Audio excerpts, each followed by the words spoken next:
Hi everyone, I'm Shuhan Zhang, a PhD student at Tsinghua University. It's my great honor to present our paper, Your Shield is My Sword, a persistent denial-of-service attack by the reuse of unvalidated caches in DNSSEC validation.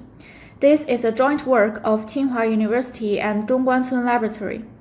This paper has received one of the 25 honorable mentions of USENIX Security 2025.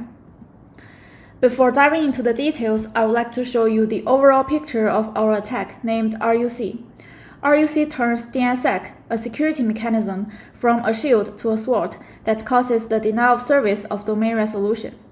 To be specific, RUC could persistently break the resolution of any domains under a DNSSEC sign zone, such as the famous com, net, org, and so on.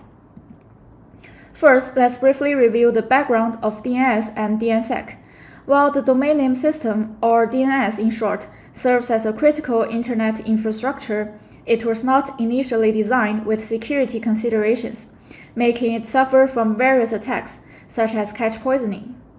In such attack, adversaries could inject forced data into the cache of recursive resolvers or DNS forwarders to redirect users to malicious sites or disrupt access to legitimate services.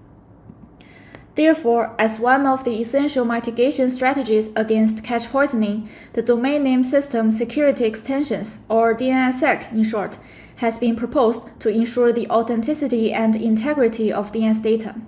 In DNSSEC, a DNS zone signs its resource records using a private key and builds a chain of trust to the DNS root.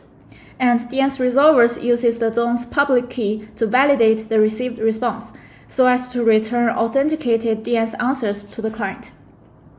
Up to now, DNSSEC has been deployed in over 90% of top-level domains. Also, widely used public DNS services enable DNSSEC validation by default, such as the public resolvers of Google and Cloudflare. And most DNS clients, such as the DNS modules of mainstream operating systems like Windows or Mac OS, also default to authenticated answers.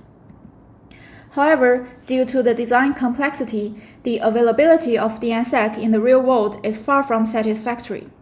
Service outages have been frequently occurred in the wild, which are mainly due to the configuration errors along the DNSSEC chain of trust.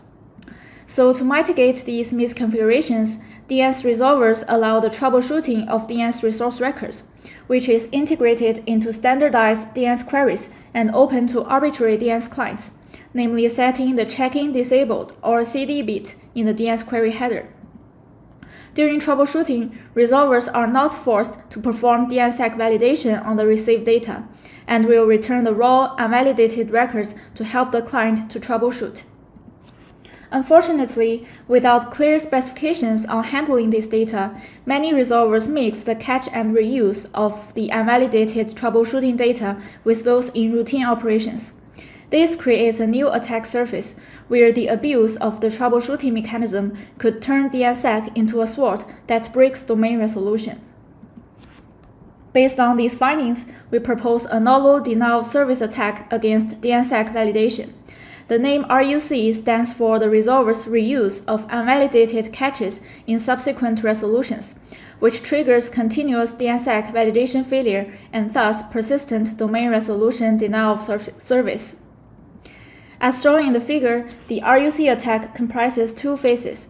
In the injection phase, an attacker issues troubleshooting queries to the target resolver and injects the forced data into the resolver cache with no validation enforced.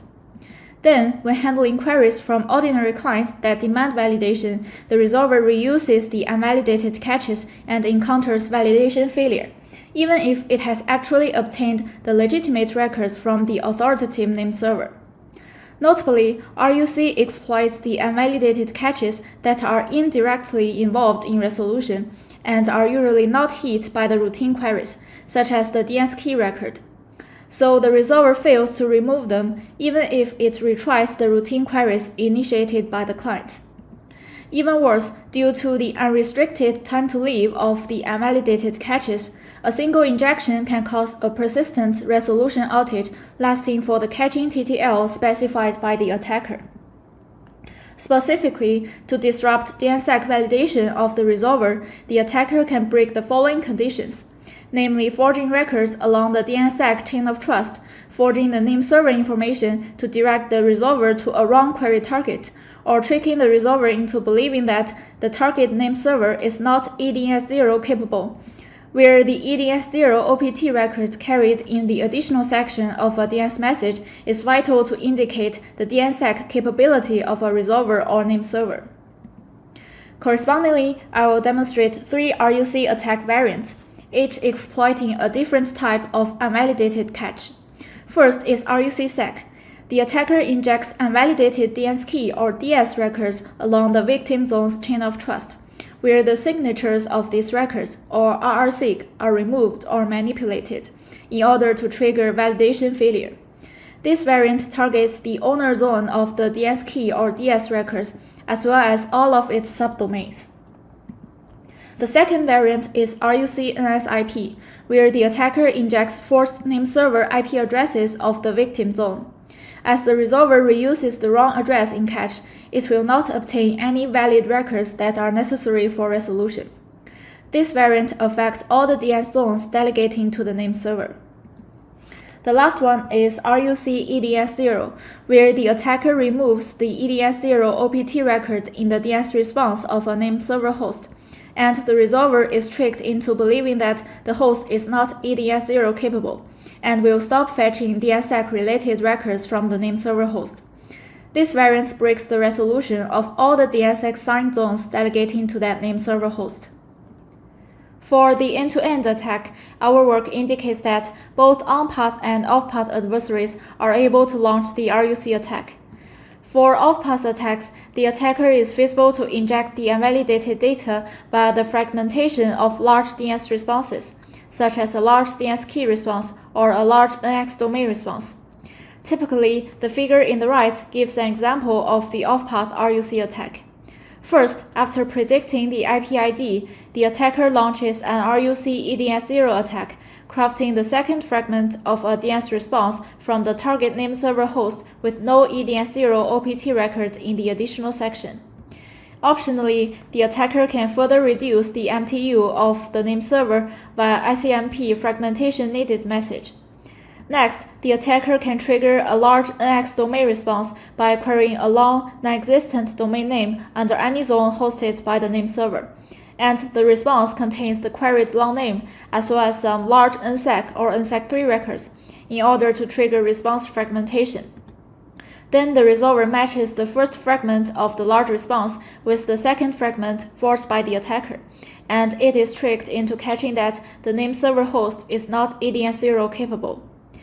Next, to inject unvalidated DNS key records, the attacker queries the resolver with CD setting to 1, and the name server will automatically return DNS key records without the corresponding RR6.